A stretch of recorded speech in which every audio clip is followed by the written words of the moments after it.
While I was working on an upcoming video on the end of World War I, I found some interesting weapons, and I've fallen in love with all of them.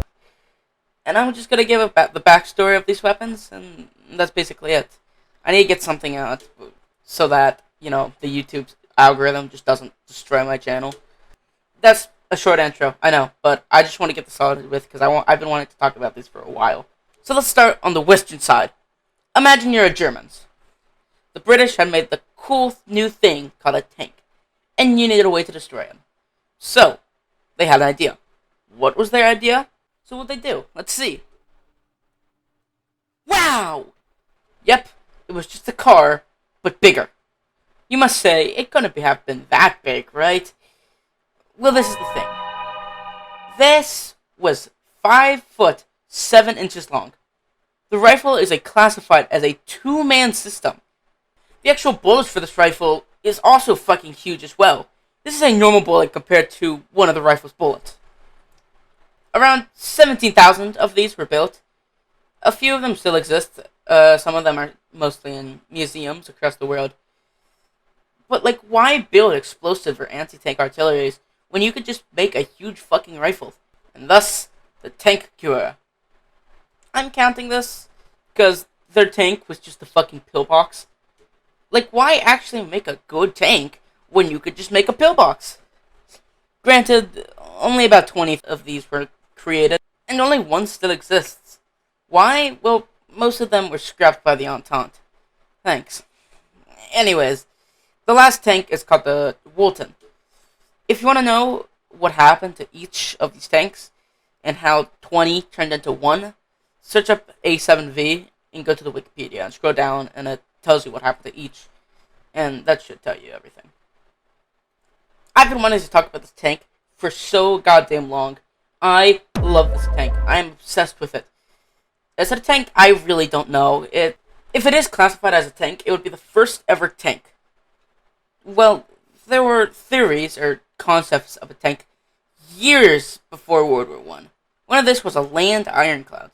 What was an ironclad? Well, it was an iron ship that was steam power. And the first ever battle between ironclads was the Americans and the Confederates, though the first ever ironclad was made in 1959.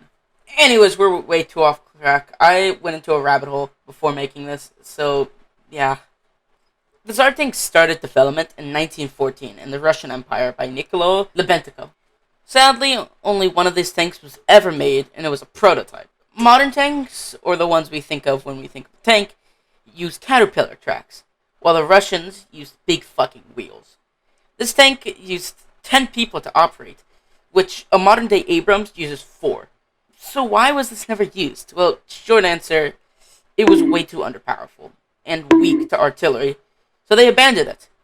Yep, they just left it in the forest for 6 years, until 1923, when some people found it. What did they do with it? They fucking dismantled it for scraps. I am so fucking mad about this shit, man. This shit was so fucking cool. I love it so much, and they just destroyed it. It's a huge fuck-off weapon. I wish they didn't dismantled it. I fucking love it, man, and it's amazing, and I wish we still had it to this day. It would have brought so much visitors to Russia to see it as well. And sadly, they dismantled it, which I really am pissed about. Now that we all have to this day is a replica of the Tsar tank, which is in the T-34 museum, which doesn't make sense, but I don't know. It's in Moscow. One day I will see it, but right now I'm way too young, and 2, I don't support Russia and the Ukraine war. So probably when I'm older, and when the whole Ukraine war is over, I will probably see it. One day. Hi, I just wanted to make a quick little video about tanks and weird things I found while researching. The new video should be done in probably a week or 2, hopefully. It's taken up a lot of my time, and I got things to do, and with school starting up again, yeah, the videos will take longer and longer to produce, which is gonna suck, but, I'm excited for the future of this channel, man. I don't know how, long the next video will be. From how long the script is, it's probably gonna be my longest, but, I don't know. Anyways, subscribe, please. I don't know, Yeah, thank you for watching.